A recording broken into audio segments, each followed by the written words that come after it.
And now we should have audio. And just testing, and... Yes. Yes, indeed. There we go. Escondido. Now we have audio. All right. And Dementia Radio now. And recording in 3, 2, 1. Recorded live on DementiaRadio.org, it's the Funny Music Podcast.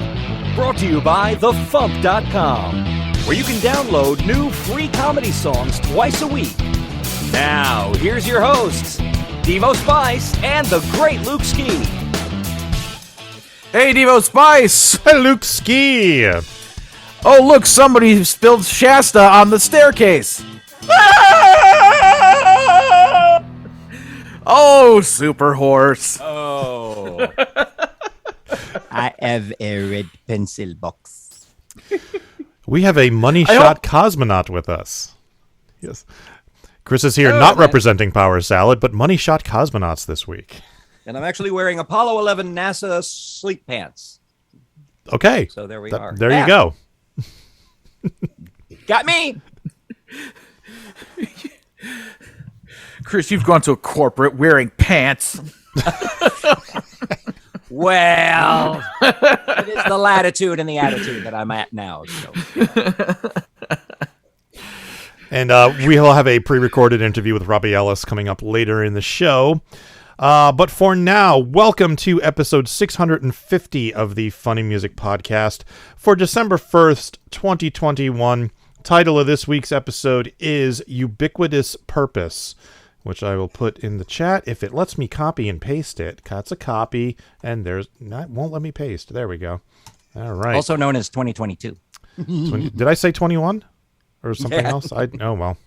The year's almost over, and I'm still on a year behind. Anyway, Do we still write checks yet? Yeah, I do. I just wrote 2 checks before the show tonight. So For a good thing. Yeah. Let's do that. Well, they were FuMP royalties. They were, a couple of artists who still rely on checks for some reason. Anyway, let's do this. Let's get caught up with what Devo and Luke have been up to since last week. Or else Devo, if Luke bailed and didn't show up. Hey, what? Oh, he's right. So, Luke, what you been up to? Well, I got to spend an evening hanging out recently with Mr. Charlie Matheson of Flat 29. So that was cool. He was in the area for work reasons, staying at a place in Malibu. So I went and picked him up, and took him over to an awesome arcade restaurant bar called the One Up on Ventura. And Kyle and Lindsay met us there, so we hung out with him for a few hours and just chatted and everything, and it was super cool. So yeah, he and the guys are basically so busy with their own lives that they haven't even seen each other face to face in about a year and a half. They still, talk and text all the time, but yeah, they just they all got stuff going on. So hopefully we'll just have to wait and see if and when they have the time to make more music or make more podcasts. But, I think a lot of us are in that same boat. So, yeah, also went to the Midwest to see my family for Thanksgiving, which was nice. Even got to spend half a day hanging out with Carrie and Alex Ann. I spent a couple hours running around their backyard doing a Scooby-Doo LARP, which was interesting.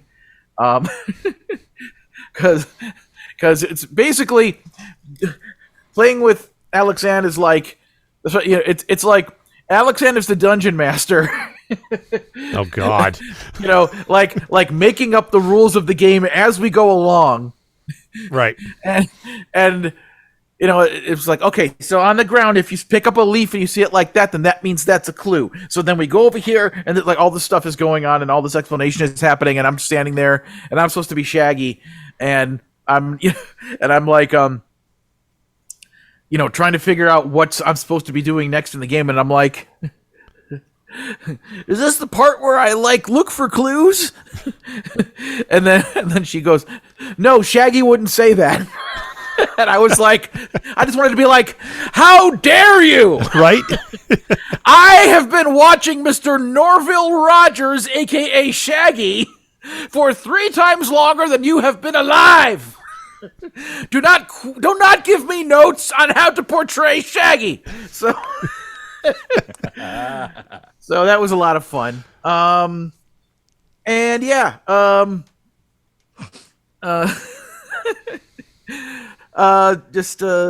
got back to town and just trying to get my shiznit together to get back on track for MarsCon things. I've started listening to the concerts from this past year so that I could work on the fundraiser album. But God, there's so much stuff going on and so much to do. Ooh. Plus, I've been exercising with Santana for a half hour most mornings, and that sucks all the energy out of me, which makes me yawn even more. So, yeah, but that's more or less what I've been up to. What have you been up to, Devo Spice?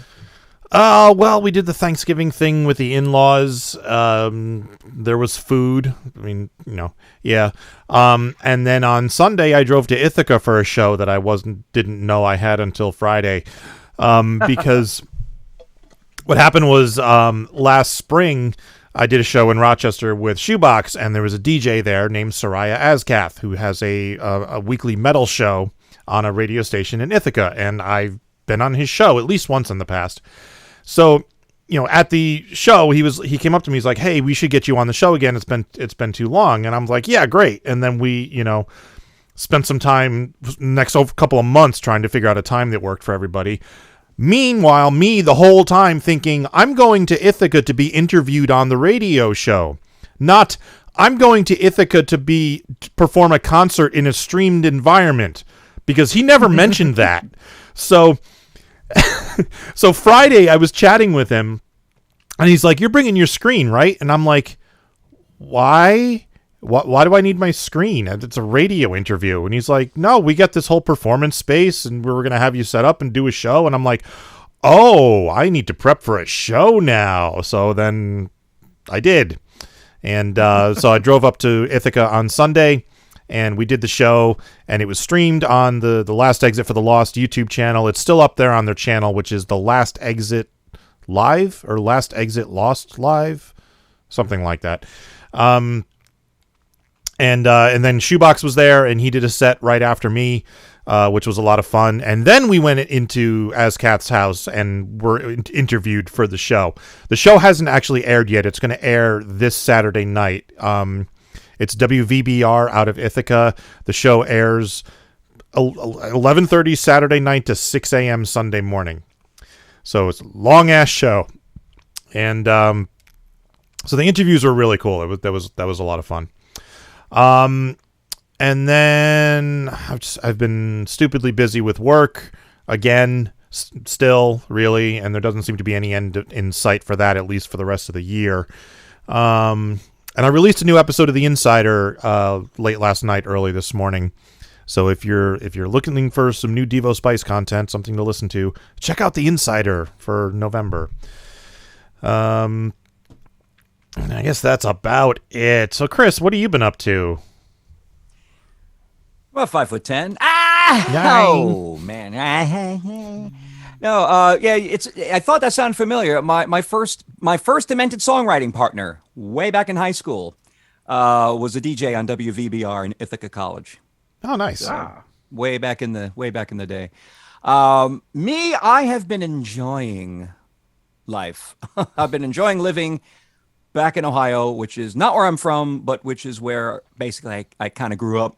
And it ain't where you're from; it's where you're at.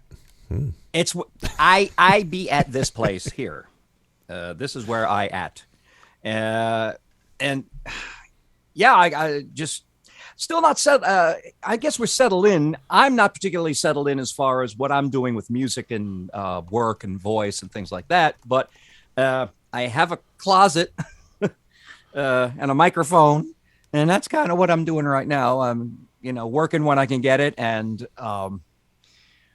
right now, actually today, I have been doing something creative. I'm editing a new video for the Tambourine People, my Sunshine Pop project, which is getting kind of hella airplay, building on like the independent stations around the college stations. I've gotten some play out of Syracuse and San Francisco, a few other places, and even Australia. Station in the state of Victoria. Nice. Main FM 94.9 has played us, and of course the big news was like last month, 3 weeks in a row, we got played on Rodney Bingenheimer's show on Little Steven's Underground Garage on Sirius XM. So that Excellent. My mind. That's really cool. Blew me out of the water. I was like, what?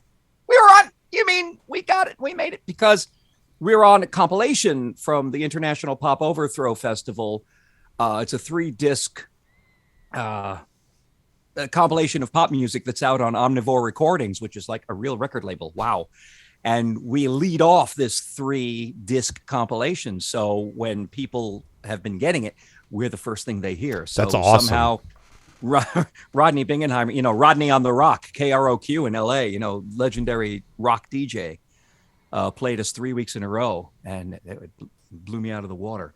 So what I'm doing today is I'm editing a video for another of the tracks on the album. And I just found out that this worked. I shot video a few weeks ago and I wasn't sure if it was going to work.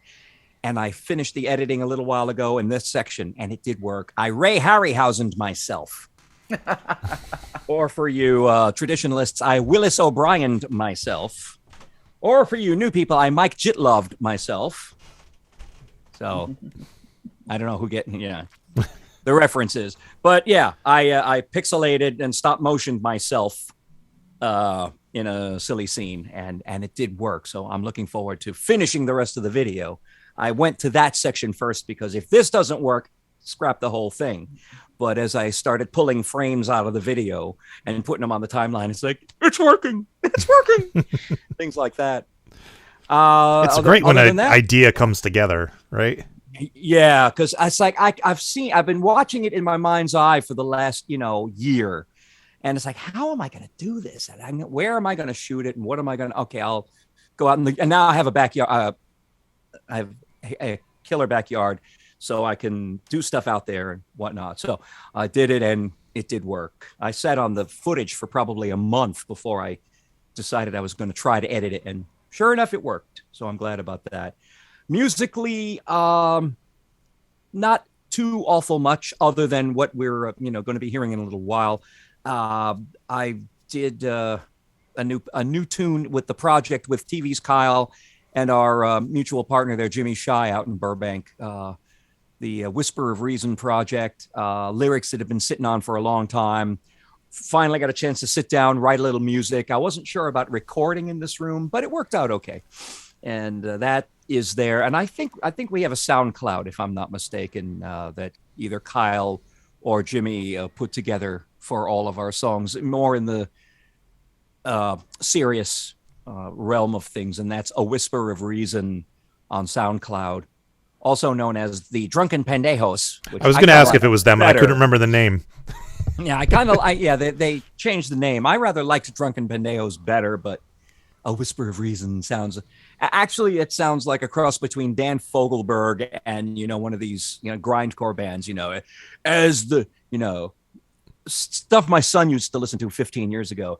As the blade cuts into my neck, from their new album, like, that that great double bill. As the blade cuts into my neck and, splinter way up my fingernail. There's, these band names they come up with.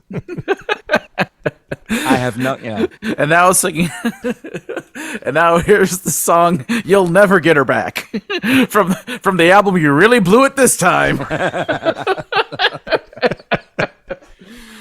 the band, boy, did you screw that up. Okay. Who thinks of these things? Not me. That's kind of what's going on, promoting the Tambourine People. trying to find time to slot a little bit of salad in here. Hopefully soon. Craig is still writing lyrics, and always entertaining that kind of thing. Things come, things go, ebb and flow. I come in, I go out, or I'm busy, I'm not busy with other things going on.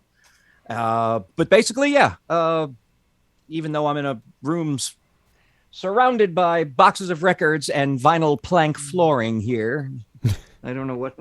This is about as much room as I've got in here.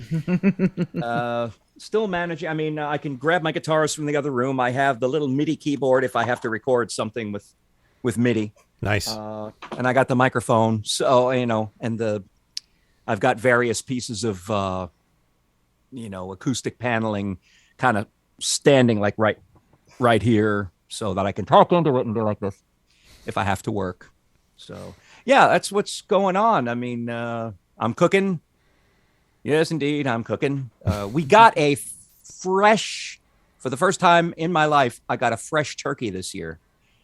In other words, one that was never ever frozen. Not frozen, yeah. Yeah, I mean, if Thanksgiving was Thursday, it was probably still walking around on Sunday or Monday, is my guess. You didn't kill it yourself, right? No. Now, my daughter had to kill one of the chickens once after it got attacked. She had to do the thing with the... Oh, yeah. No. I still haven't been able to do it. But the turkey, they came from the farm co-op that we're part of. And they said, it's optional. Do you want to sign up for a turkey this year? Put a deposit down, pay the rest when you take delivery the day before Thanksgiving. And it was expensive AF. I will say that. But on the other hand, it probably is the best turkey I've ever had in my life. And I've cooked many turkeys over the years. And it really was palpably different from your standard old, get it 48 cents a pound if you buy $50 worth of groceries sort of turkey. And those are good. There's nothing wrong with those turkeys. But, you figure, can turkey get any better? It's kind of like to begin with. It's kind of like, turkey is what turkey is. But, yeah, it was amazing. So, Thanksgiving with the family, right? Awesome. Yeah. That's the way to do it. That's the way to do it. So, yeah. Nice. Rolling along here and ready to get Christmas going and to Floyd it up basically.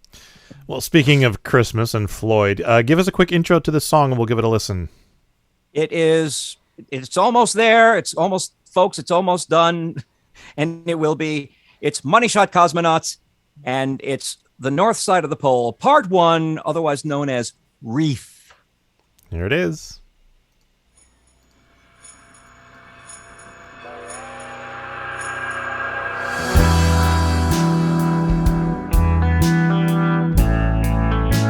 I've been jolly for 50 years.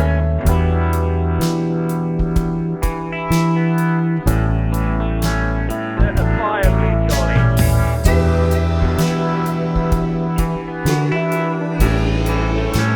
People can call me jolly on occasion.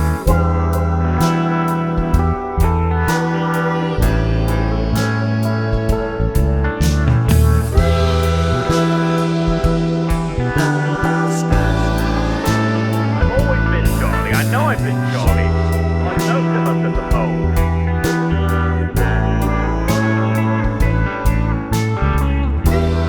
I was even jolly watching the end of The Notebook. Got kicked out of the theatre.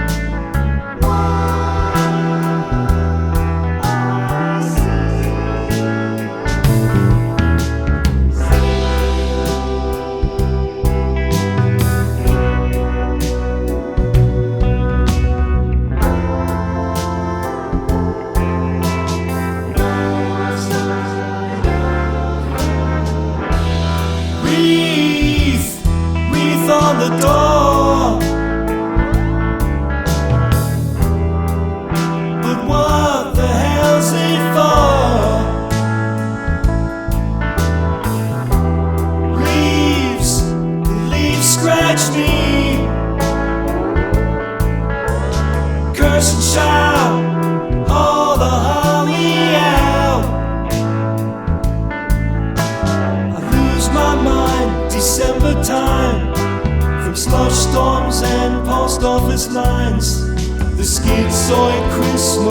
big fear comes around this time each year. Run, Rudolph, run. Got a skull on my gun. Nail, Prancer, and Blitzen. Bambi, Kanye, Donald, and that other one. So call me Scrooge or call me strange, but spare me from the gift exchange. 'Cause last year everybody gave me discount Walmart aftershave.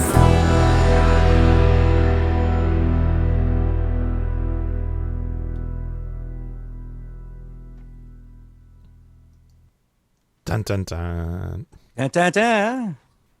It's a really holly jolly take on Christmas, folks, isn't it? Yeah. So, I mean, Floyd can take, they just excel in just utter depression, yeah. despair, Well, it's the most depressing time of the year, so. It's the most depressing time of the fucking year. Yeah, pretty much. No, it's all right. So we know Spaff wrote this, and you did the music, right? Or did Bob do the music? Bob did the music. Okay. Yeah, for all the Cosmonaut stuff, Bob had generally done all of the music for most of the projects. These projects here, the North Side of the Pole projects, I've started to do a little bit more instrumentally because Bob's been like, I just put in a scratch bass part. If you want to play an actual bass on it, go right ahead. Or if you can get the guitar sound, David Gilmour's thing, give it a try. And I'll say, yeah, let me see what I can do. So I've been playing a little bit more bass and guitar on these Moneyshot Cosmonauts tunes. Cool. Of late. So Bob did the programming of the drums, and he played the Rhodes piano and the organ, and he also played like the rhythm guitar, the picked guitar. I just realized we never said who Bob was. For those listening, that's Bob Emmett of Project Sisyphus. Yes. It's been a while since we've heard from him, so people may not know who we're talking about. Yeah, we need a new Project Sisyphus thing, don't we? We absolutely do. Hear that, Bob? You listening? Yeah, Bob. I'm ready. I'm ready.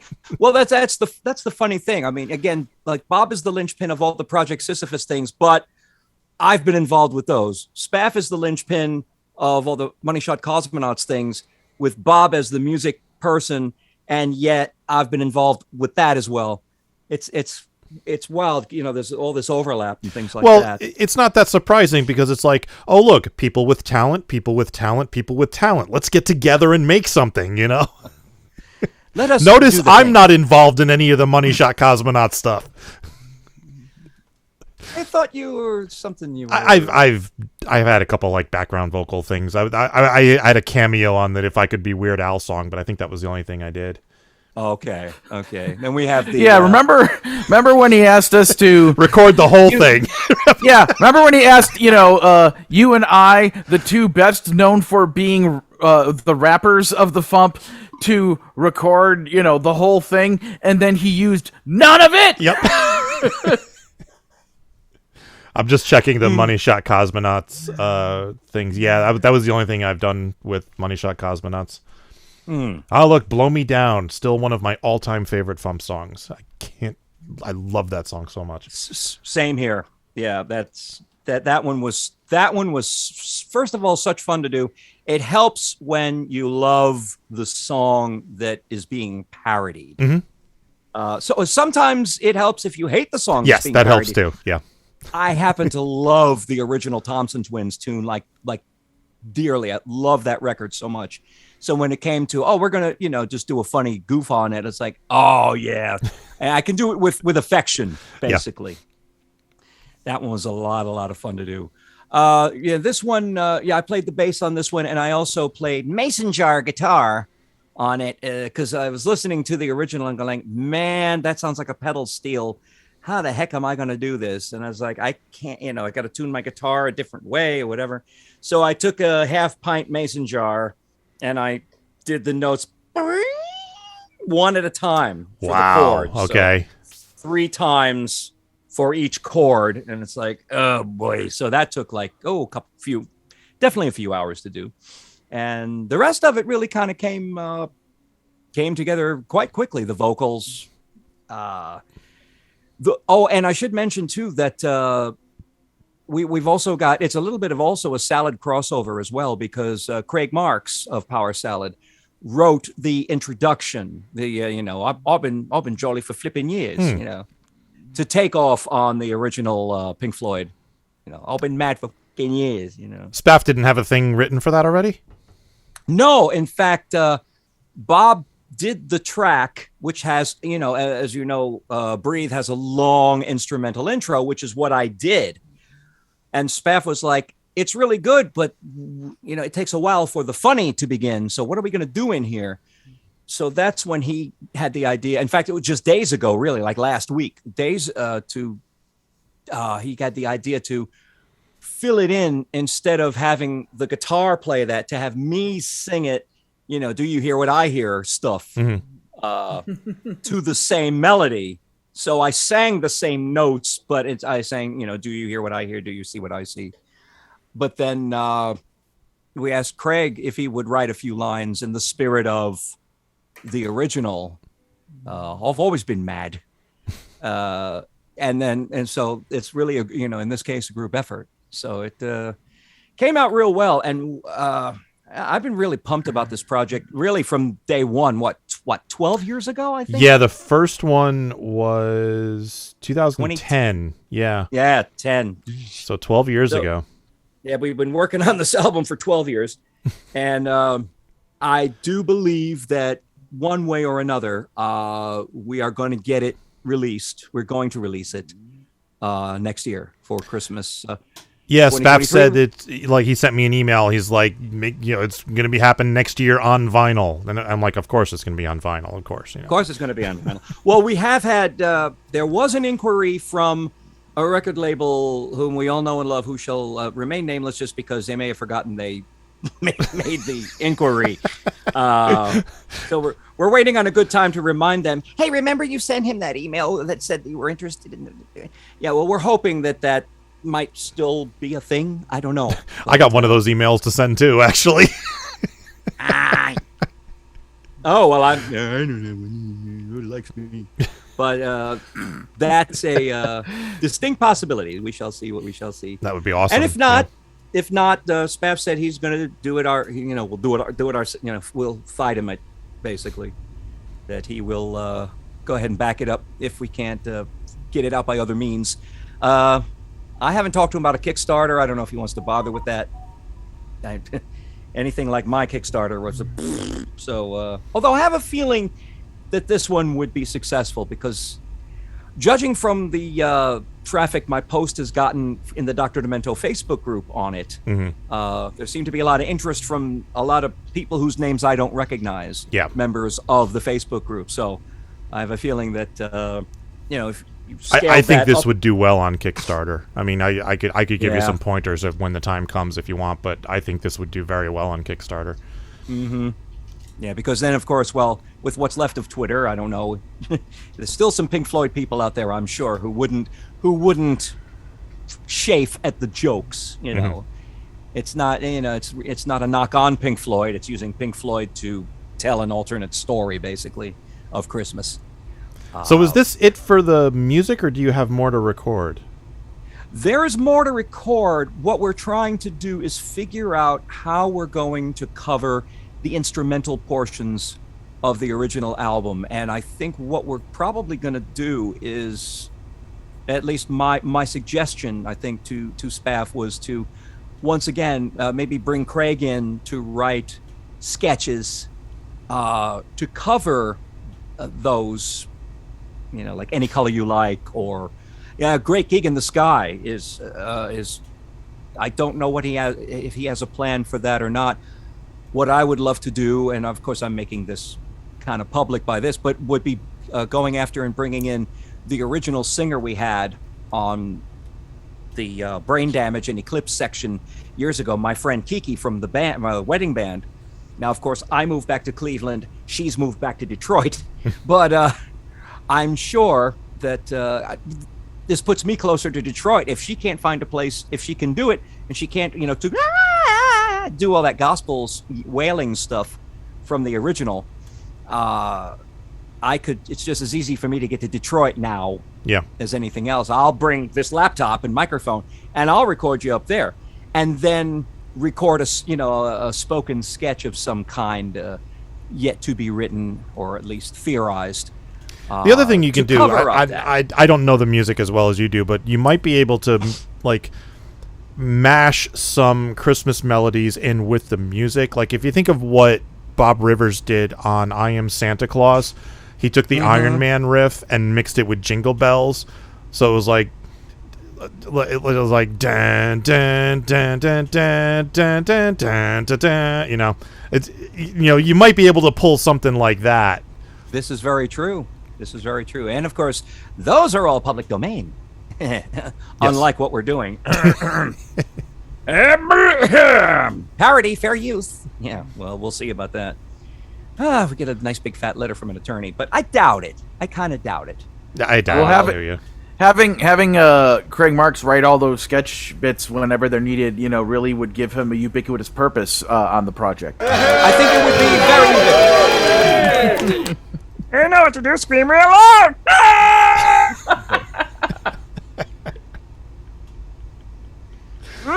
Salady. Anyway. Oh no, actually, yeah, salady. That was an actual one I remember from the show. I wasn't thinking power salad. Anyway, that's where my brain's been at lately. This has been a lot of fun working with, on this particular project. I don't know, what can we do after this, I wonder. Because popular music, I don't know, I mean, Luke had that idea years ago to parody the entire Beastie Boys first album and call it Bestiality. I mean, we could do that. Yeah. We got like half the parodies already written, so. Yeah. Just start, just do it. So yeah, it's that two disparate things. You've got Christmas and then you've got the just of Pink Floyd, like things, gravy and ice cream, or ice cream and jalapenos. Just, right? Yeah. They just ice cream and surstrumming for you fans of Scandinavian rotten fish. Okay.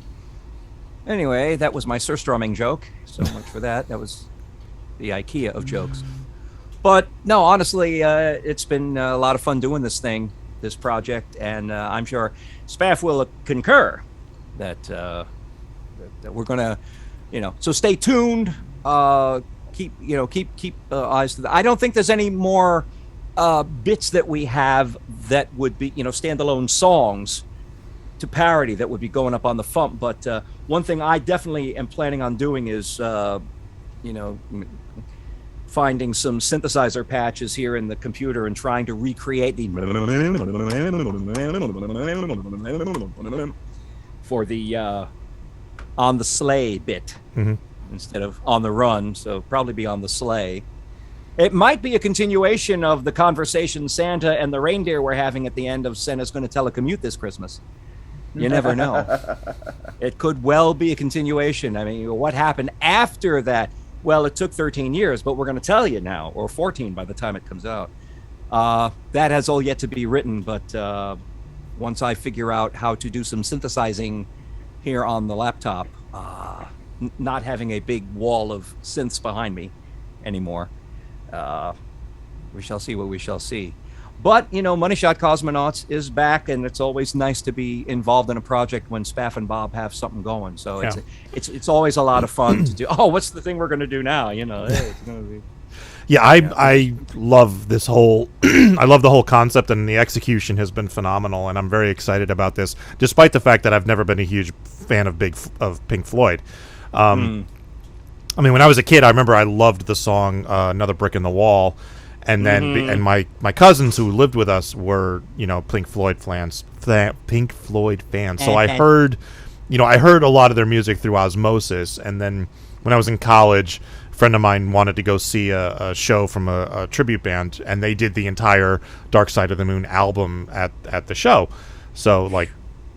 So I've heard all the music. It's not something I listen to repeatedly, so I don't know it inside and out. But right. But yeah, all of these tracks are just phenomenal, and I'm really excited about it. It's the quality of the parodies, the lyrics, what he comes up with. It's like, wow, I mean, and not just the lyrics. I mean, everything: the lyrics, the vocals, the music. I mean, everything. I mean, this came together perfectly. I concur. I mean, Bob, I don't know how he finds, because he wasn't like crabbing, but he was just like lamenting that he couldn't quite get the right Nick Mason drum sound with the patches he had available, the samples he had available to him. His is a lighter touch, more jazz, and these come out like, what are you talking about? It's great. It sounds fantastic. I mean, when you hear it, it's a little different because you think, oh my gosh, they must have had all these instruments and all these, but Bob was able to replicate the sound with like one guitar, and then he had like one Rhodes piano, and then he put an organ in there. It wasn't like they had 30 guitars like a Phil Spector Badfinger kind of Bangladesh concert thing. There's a lot more economy in it than I thought there was, and Bob was able to cop that and replicate that like to a T. Like, how'd you do that? Wow. What I floated to him and he's down with, and I'm looking forward to, is hopefully the time comes to actually put the whole album together, is that I will go out to LA because I told him, hey, my daughter's in Oceanside. It should be no big deal for me to get up to you, whatever. To which he said, he said, I looked out the door with all the traffic, and it's like, yeah, no. I'm like, I don't know what the problem is. I lived in Houston, so, I've driven on the 405. I get it, yes. But it can't be that bad. I drive the 405 for breakfast. Right? Yeah. Like, you know where it's at. So I've done it too. I've sat on the 405 and goes, oh, okay, what do I do now? But I'm making myself available. I said, if you don't think I'm going to be butting in or anything, I'd love to be involved in like the final prep of putting the whole thing together, because as you notice, this tune just ended on the chord and fades out. Well, when we go to do it, I'm going to be picking up that chord with a to go into the next section, which I have yet to do, but we're going to somehow, we're going to have to take all the separate tracks that we've recorded over the last 12 years and interweave them and stitch them together and things like that. So, and to put them into a cohesive album, which I'm going to guess, like the original, isn't going to have any gaps in it or anything like that. So I figured that's what you guys were going to do. Yeah. How we're going to do it, I'm not sure. It may come down to taking mixes and putting them in the timeline so they overlap, like this and things like that. And I imagine for vinyl it's a little easier because you can just have one long audio track that you burn onto the dip, but for CDs you have to actually have separate tracks so that it plays. But yeah, they'll have to find something in the making of the CD master where then that's where you get back into the it's so much it's easier now that people don't have to deal with PQ codes anymore. People are saying, what's a PQ code? And those of us who know are, it's like, that's where it says track 1, 0. Seconds, 3 seconds, 4 seconds. Do you remember when they had index markings on CDs? Yes. Like if you had a really long tune or like a classical thing, track 1, index 1 is the allegro movement. Track 1, index 2 at 6 minutes in is the andante movement, and track 1, index 3 at 15 minutes is the third section or whatever it is. Is the bowel movement. That's the one. The Magic Bowel Movement from Symphony in C- by Johann Amadeus Matetsky. Thank you. Thank you so much. So anyway, we'll have to drop those codes in, manually, but it is much, much easier. It's a much less ubiquitous purpose to put it on the LP as one piece. You see? Snuck it in there. Oh yes. Oh, yes, I went there. See, Luke's I saw coming a mile away. As soon as he started talking, I'm like, all right, he's going to say it. We have been sussed. All right. It's Moneyshot Cosmonauts, and we are back. And yes, and I should mention, if folks go to the FuMP, make sure to check out last year's. We had a long hiatus before, but we did do one last year. The problem was it came out early. The slot that Spaff was able to get was, I don't know, August. October. Yeah, August 31st of last year. Yeah, so it was definitely not a Christmas seasonal, but I think not the earliest Christmas song we've ever posted. Oh, probably. If it depends on how you want to count it, but Steve Goody posted a Christmas song in January. So saving it up, folks. Just saving it up. Got to beat the rush. But go back and listen to Frosty, because that one came out. Yeah, that's a great one too. Just great, Again, we could get in maybe copyright trouble with the happy. Yeah, I don't know, but we'll cross that bridge when we get to it, shan't we? Yes, we shall. So yes, Wreath, what? Yeah. I was gonna ask, the whole Wizard of Oz thing. Which Christmas movie will this all line up with? Oh wow! What is going to sink? That's a good question, because it's not going to be exact. Oh my gosh! It would have to be one of the Rankin Bass specials, like the stop motion special. You would have to, and we just lost Jules Bass. Oh really? I didn't know that. Yeah, a couple weeks ago. Yeah. Like either Rudolph or A Year Without Santa Claus, maybe. I don't know. Yeah, one of those. We'll have to ask Kevin Eldridge about that. He's the Rankin Bass expert among us.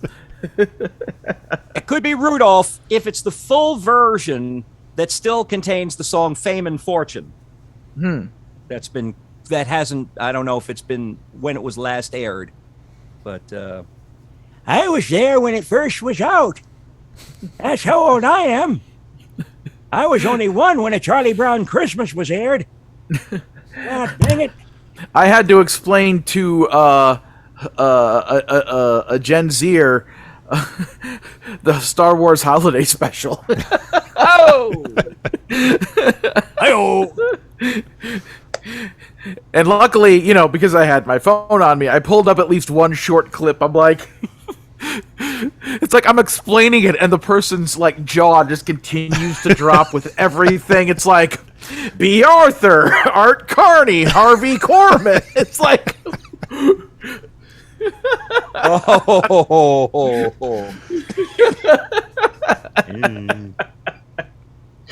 if there is a God, give me a sign.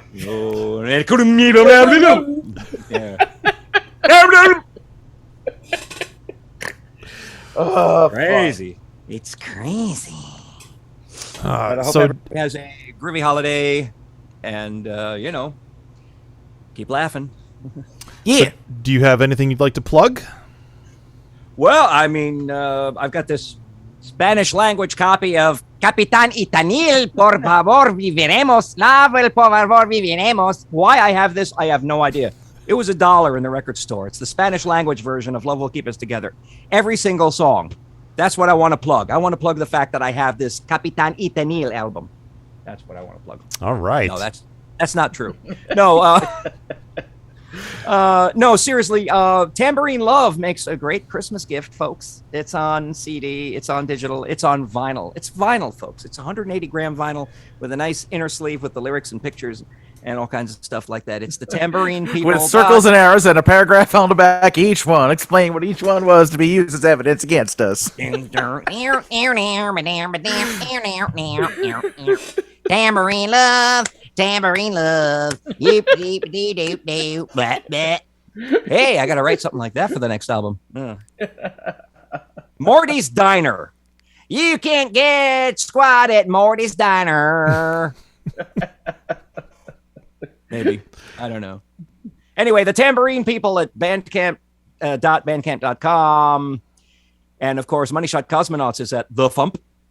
And Power Salads at Bandcamp as well. Suffolk and Good Players is sagplayers.bandcamp.com. We haven't been doing too much new stuff lately, but I'm overdue to start putting an album together of songs from the My Friend Lisa podcast. So there's less Trump, glad to say, and just more general silliness.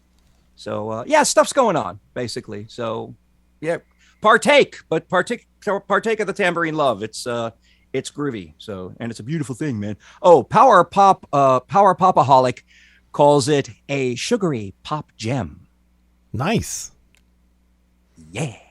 So there you go. You Enjoy. going to stick around for the rest of the show, or are you taking off? I'm probably going to edit some video so that I have a video to show. So I'll let people know when that's happening. But rock and roll, and I'll hang here for a minute and see what happens. Okay. That's it. Let's do some news. This is the FuMP. I'm not a robot. I'm not a robot. Whoa, I'm not a robot. No, I'm not. Swear that I'm not. I'm not a robot. But bad luck seems to plague him. No glory, just guts. Like an angel who's been kicked in the nuts. I'm tired of outrage fatigue. New outrage every week. That's the Funny Music Project at thefump.com. THEFUMP.com. Tired.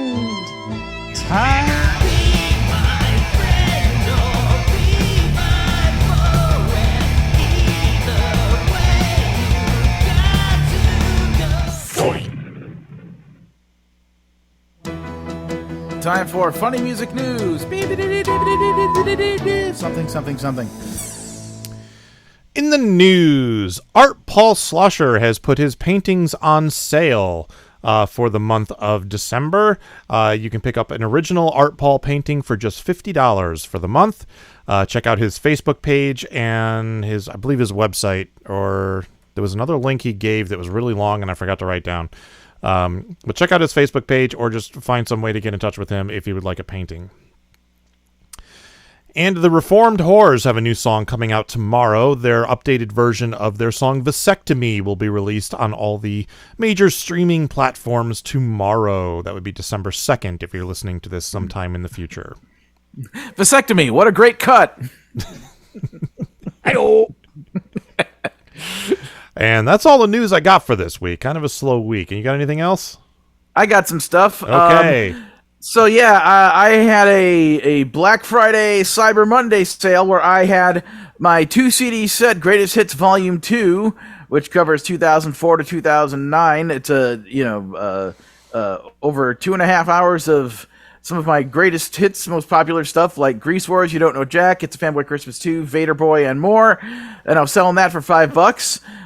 Which comes with the instant MP3 download, as well as me sending you the CD. And then I also was selling Be Amused by Me, my 2011 album, which has such hits as Snoopy the Dog, Marvel Poppins, the Hanna-Barbera Polka, It's a Fanboy Christmas 3.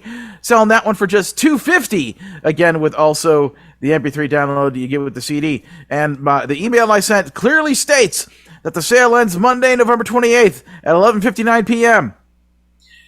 Yeah, I haven't had the time to go and end that, so it's still there. So if you're hearing this live or, shortly after it posts, go to my Bandcamp, lukeski.bandcamp.com/merch, and unless immediately after this podcast ends, Kyle's coming over so we can rehearse for our Comic-Con set. So I'm probably going to forget to do it later too. So just go to there, and it might still be, the sale still might be happening, and you can take advantage of it. And if you're not doing anything in February, go to lukeski.bandcamp.com/merch because it may well be. Yes, I'm still Well, I have a lot of things going on, but if anyone wants a cartoon commission from me, that's another thing I'm willing and able to do. Just reach out to me via the various social media ways and let me know if you would like a cartoon commission. $50 for black and white, $75 for color, etc., etc., etc. Yeah. What else do I have to promote? Oh, yeah, there's the show happening at LA Comic-Con 2022, which is happening this coming weekend, December 2nd, 3rd, and 4th at the Los Angeles Convention Center in Los Angeles, California. The website is comicconla.com. The specific show I am doing with Kyle is a thing called... It's called The Great Show with Dave Letterman, Ledderman. And it is happening in Panel Room 404. It's actually the thing I sent off via email said 407. Apparently now it's 404. They keep moving us around. I'm assuming they're not too far away from each other. So that's happening Saturday, December 3rd at 5 p.m. It's about a 90-minute show with a whole bunch of guests and myself, along with TV's Kyle and Lazilla, featuring El Nage, will be performing as a part of the overall show. So go check that out. MarsCon 2023, of course, is coming up March 10th, 11th, and 12th, 2023 at the Hilton Minneapolis St. Paul Mall of America in Bloomington, Minnesota. The Comedy Music Track website is marsconcomedy.com. And our music guest of honor is Bonnie Gordon. Also performing there will be The Great Luke Ski, TV's Colin Lanzilla, Insane Ian, Meow Meme, and it's not on the thing I sent off, but Il Nage will also be there as well. People who won't be there include Devo, Spice, Chris Mezzolesta, and Worm Quartet. You know, the other three guys from Cirque du So What? So, you know, it'll just be an all-wook weekend, apparently. I mean, there is still a chance. It depends on, like, how the, you know, how States works out for Darren, you know? Yeah. Well, if you end up being able to make it, let me know, and I'll see if I can squeeze you in at the last minute. Ooh. So my next storyboard, animated thingy for DA Games will be posted tomorrow. So I'll be mentioning that on my social media. The first one I did, which is called Water the Dog, based on the game Power Wash Simulator that they played, is up on the DA Games YouTube channel. Let's see, what else?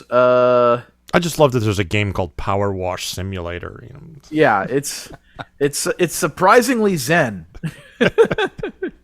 My granddaughter had a little game on her tablet that was a tie-dye thing. You choose a, you know, like a customer comes up to your kiosk and they say, you know, I want this type of clothing, whatever it is, t-shirt, shorts, one piece, whatever. And then, okay, how do you want to tie it? And then put, you know, click the color and put in just this much, or do you want to bleach it? And then, okay, soak it, and it displays it for you. And it sounds kind of like a Zen thing of what you're talking about, because I found myself going like, wow, shrooms, man. You know, like, how cool was that? So nice. There you go. Yeah, and the DA Games thing that's coming out tomorrow is them playing the game Simpsons Hit and Run. So it's full of Simpson-y goodness. Luke, I came across something this week, and I just wanted to put the bug in your brain since I'm here.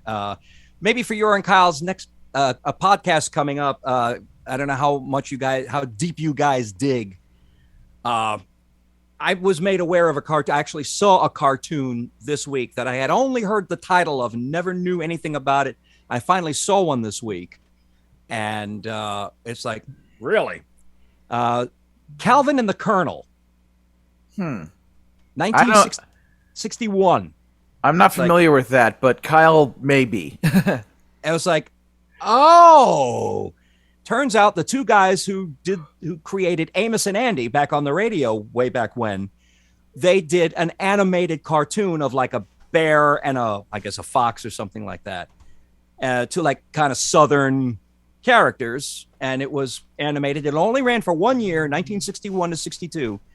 And I happened across it on YouTube. I said, I've seen that title, but I've never, ever, you know, some of these things get just sunk into obscurity, and then somehow they come back out, and it's like, wow, I never saw that. So anyway, Yeah. that's a little extra credit maybe if you want to tackle that. I'll ask Kyle if he's heard of that one. He probably has. So yeah, that's all the news I had. Okay. Brett Glass mentioned that Grandpa Choco has done another Toily Christmas album, but I have no details about it, so I will talk about that next week when I have details. All right, tour dates. On Sundays in Nashville, Tennessee, Steve Goody hosting at the Bluebird. On Thursdays online, Phil Johnson and Roadside Attraction. Also Thursdays online, Steve Goody and Brad Tassel at virtualcomedyshow.com. On the 2nd, online on Twitch, Mikey Mason. On the 3rd, in Rochester, New York, Worm Quartet. On the 4th, in Walnut Creek, California, Phil Johnson and Roadside Attraction. On the 5th, in New York, Amy Englehart. On the 7th, in Voorheesville, New York, Drew Jacobs. On the 8th, in Nashville, Tennessee, Nuclear Bubble Wrap. On the 9th, in Indianapolis, Indiana, Mikey Mason. And on the 9th, online, Carla Ulbrich. And birthdays. Coming up tomorrow on the 2nd, Mikey Mason. And then coming up next week on the 6th, Lauren Mayer. Happy birthday, folks. All right. Second song of the week is by Robbie Ellis from his new album, Metric System. Here is Pandering to Nerds, the con song. By trade, I am a wordy comic pianist. In cabarets and theatres and so on. Occasionally in concert halls and dive bars, but seldom am I booked to play a con. Conventions, shall we say, are not my usual. I don't get sci-fi nor much more besides. Like, why does fantasy have all those dragons? And why do dice require more than 6 sides? Regardless, I now find myself performing for people whom one might describe as nerds. Permit me to provide you some fan service. Did I use that term right? With a string of confused, mismatched non sequiturs.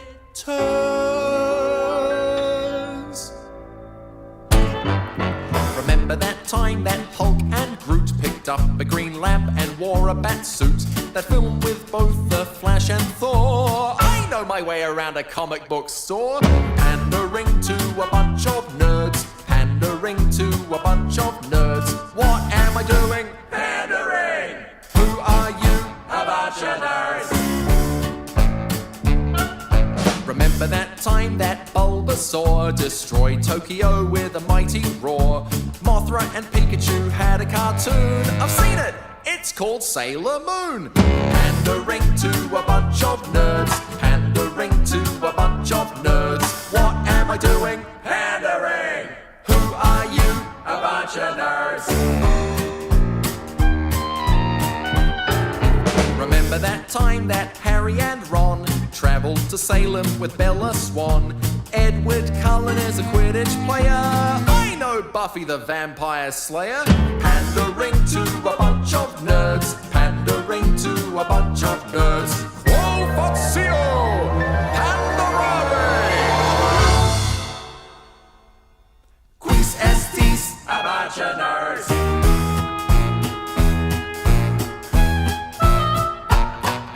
Remember that time that Chewbacca used Vulcan mind meld on Lady Gaga? Star Wars, Star Trek, A Star Is Born. Chris Christopherson sang in Klingon.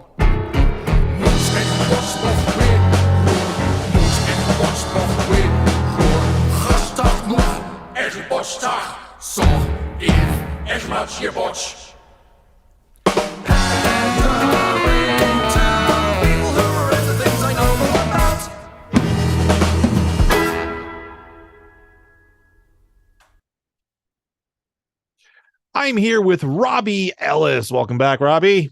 Hello. Yes, pre-recorded.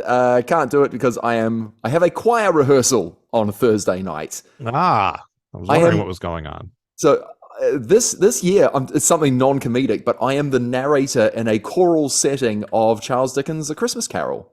Oh, wow. Oh, So cool. yeah, it's going to be a bunch of fun, bunch of Yeah. character voices, and yeah, That sounds neat. yeah.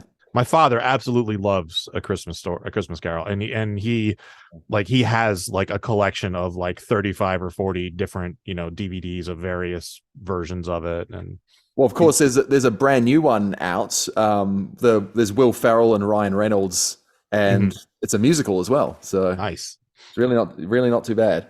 There's a very funny Cockney knees up song called "Good Afternoon," like streets of Victorian London. Yeah, highly encourage that one. Nice. Excellent. So tell us about Pandering to Nerds. Pandering to Nerds, I wrote for MarsCon 2021. I was the guest of honor, and I did it from this very room, this very apartment. I remember I was watching. Of thinking, maybe we can go to Minnesota in person. No, it wasn't to be. So yeah, I was thinking, okay, I am in the sort of FuMPish, MarsCon-ish musical comedy community. It is very nerd focused. There's a lot of nerd lore, sci-fi, fantasy, anime, lots of very specific references that people write songs about. That's not me. I'm not really in that fandom. I don't play D&D. I have friends who do. It seems actually like a pretty good game for improvisers, so maybe I should learn more about it. But yeah, this is my way of interacting with the fan base that I was going to play for. And I thought, okay, this song came out all right. Let's put it on the album without ever having it performed live in person. In fact, wow. Okay. Yeah, I performed it twice virtually around the time of MarsCon, once to a different show, once to MarsCon itself. And then it occurred to me while performing it at the album release show earlier this month at the Annoyance Theater in Chicago, that was the very first in-person live performance of that song, despite it being put out on my album, which is a bit of an odd way to do things, but sometimes it happens with songs. And were there a lot of nerds in the audience at that show? There were enough nerds. So the fun thing that I do with album release shows is I don't sing every single song. If somebody wants to hear me sing every single song, well, they can stream Metric System on all the streaming platforms or buy it on Bandcamp or whatever. So that's my voice on here. But album release shows, I get a different friend to cover each song. And the most natural person to cover Pandering to Nerds in the Chicago area seems to be Insane Ian. Mm-hmm. And so he covered that song, and in the first half of the show, he sang "Corey Can't Even," one of his songs. Yes, because we had a band. It's like, oh yeah, what songs would be best suited to band, and a pop punk one like that. "Corey Can't Even" worked out well. So yes, got to do that.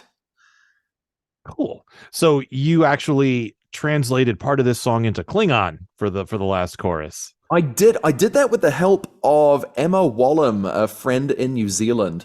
She hosts she's put on a show before. I might get this wrong. I think it's called the Conlang Cabaret, where she takes existing well-known pop songs and translates them into Klingon, into Elvish, into other invented languages for sci-fi series, fantasy series.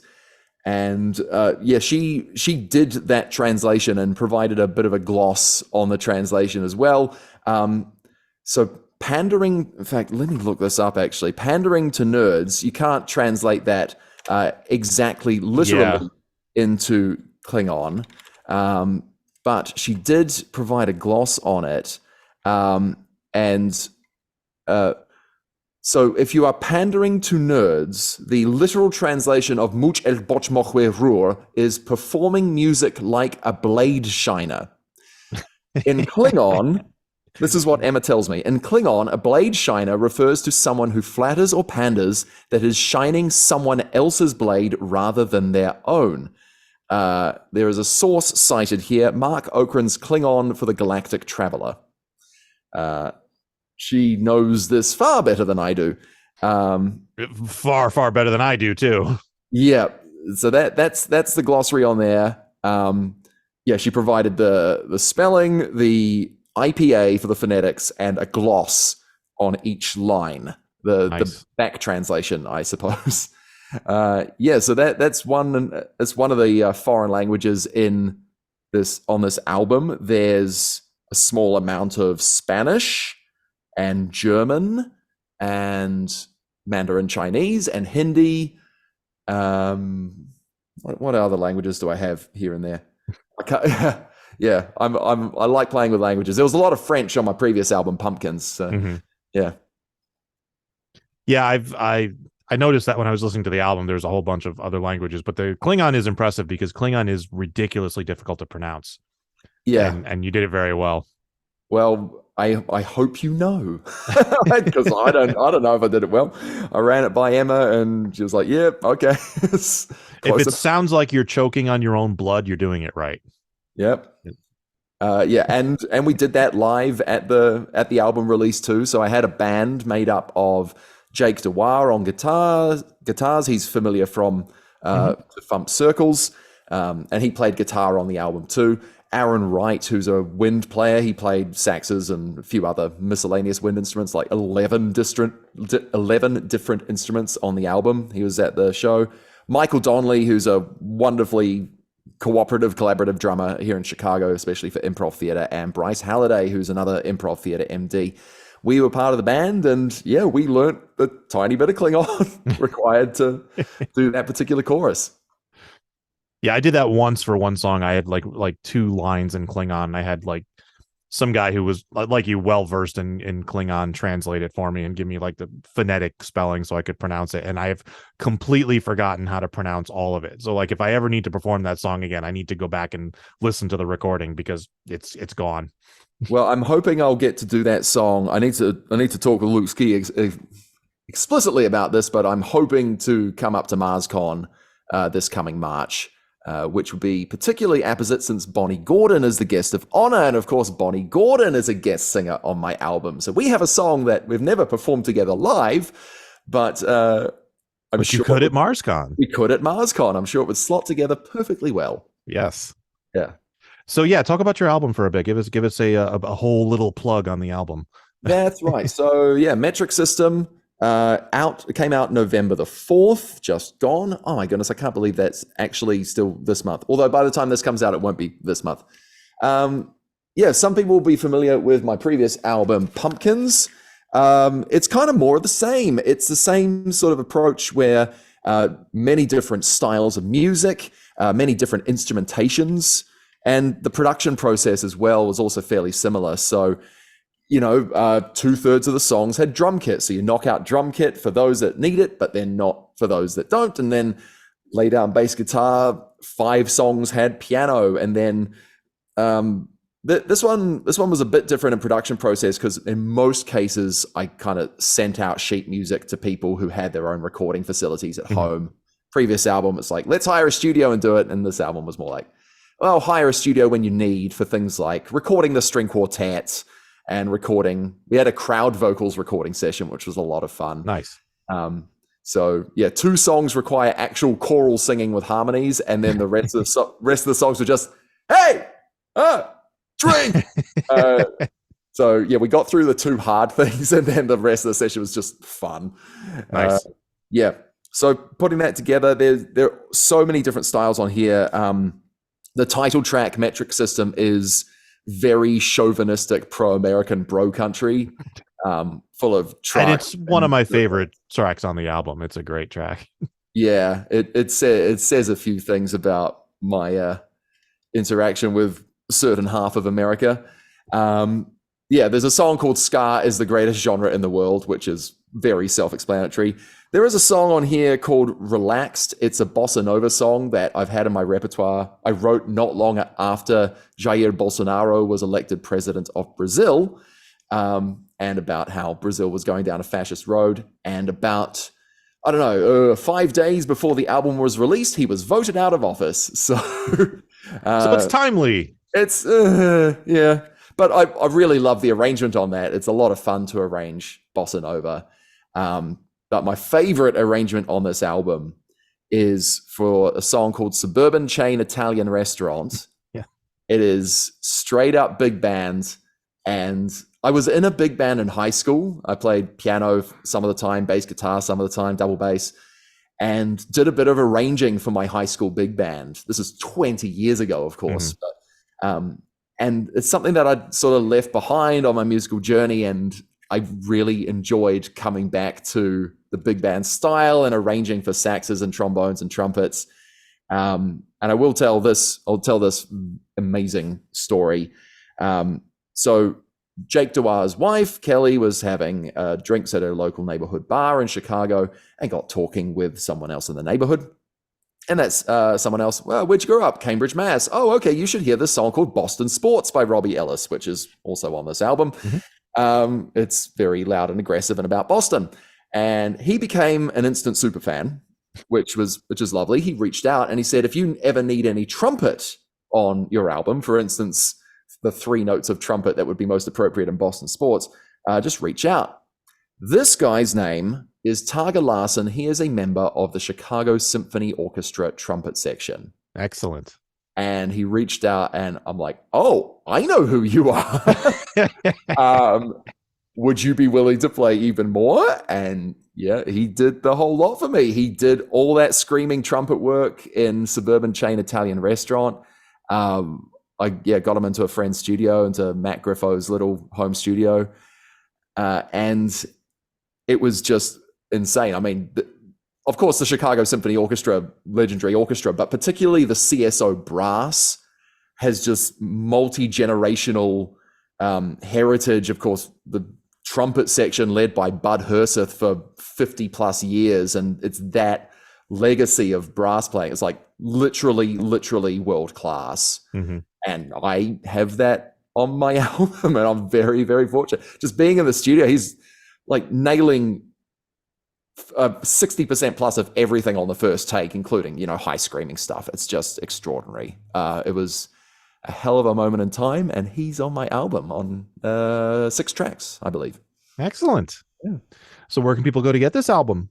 They can go to robbieellis.bandcamp.com. You can buy CDs. I'll deliver you CDs from there. Of course, you buy the downloads, and I'm easily found as Robbie Ellis on Spotify and Apple Music as well. My website is robbieellis.net. All right. Well, thank you for joining us. Thank you. And best of luck with the album. It's a great one. Cheers. Making the internet absolutely ridiculous. Dementia Radio. www.dementiaradio.org. Port 8027. Please hang up and try again. This is the part where there's feedback. Feedback. You know that segment of the show we do about now? Feedback. Feedback.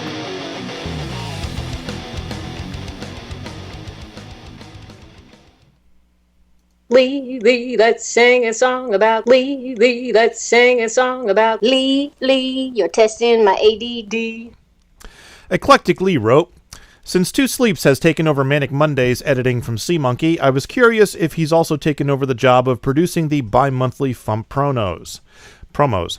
Yes, he has. He produced the most recent one, the one we heard earlier in the show, which I was very grateful for, because it's, otherwise it would have fallen back to me to make those again, and I ain't got the time.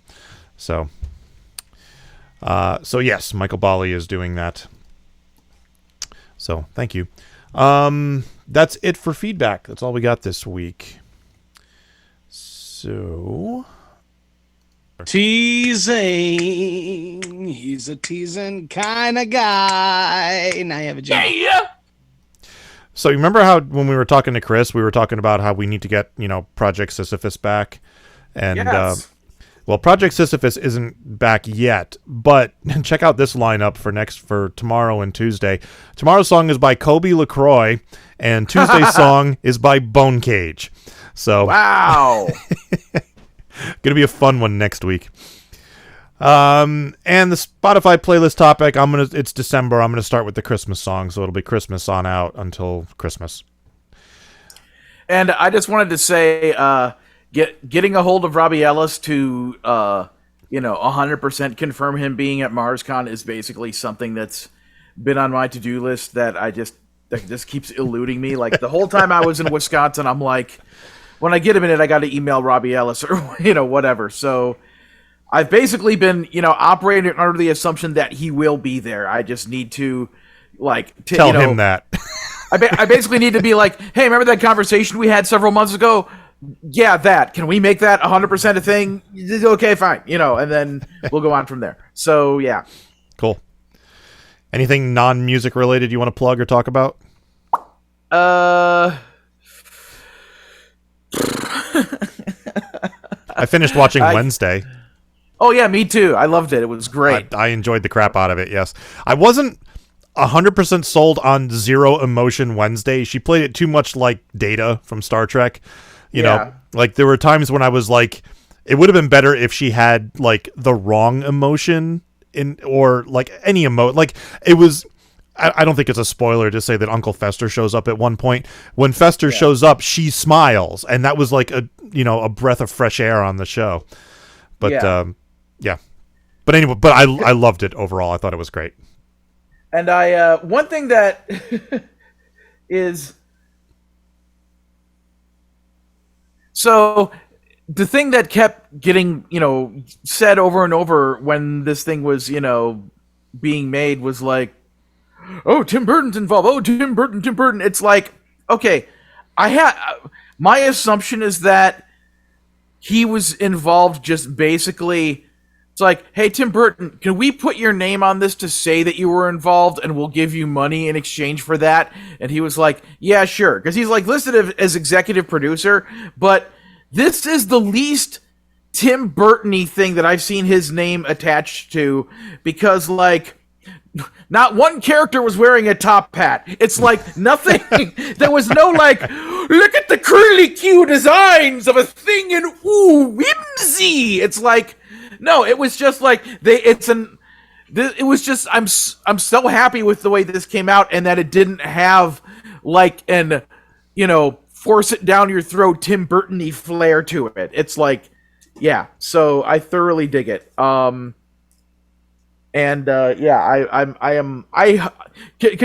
that it like broke a record for like most hours watched within like the first week of it being posted for like an English language series, like 341 billion hours. I don't know. It was some crazy amount like that. So I got to assume they're making another season of this. I would imagine so. Yes.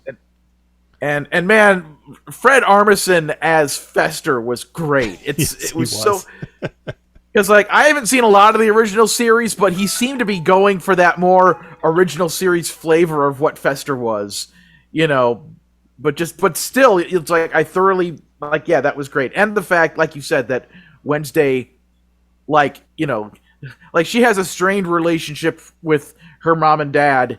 But the fact that, like, oh yeah, Fester, she gets along great with him. I thought that was a cool thing. So, and I love her best friend on the series. I did too. Yeah, she was great. It's like what a great character to team up with Wednesday. Like, oh, so good. Anyway, all right, let's get out of here. Where's the stupid thing? There we go. Thank you for listening to the Funny Music Podcast. I'm Devo Spice. I'm Luke Ski! And Chris was here. And he didn't say tile once. Boo.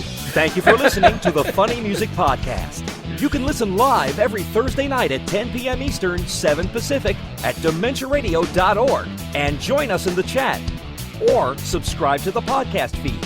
Look us up on iTunes and be sure to leave us a review. Feedback for the show can be sent to info@thefump.com. The Funny Music Podcast is a production of FIDEM Interactive, LLC, released under a Creative Commons share-alike license. Tell your friends, tell your enemies, shout it to random people on the street, and be sure to visit thefump.com for the latest funny songs. Tune in next week where you'll hear Luke Ski say, "Oh, you better watch out." Told you.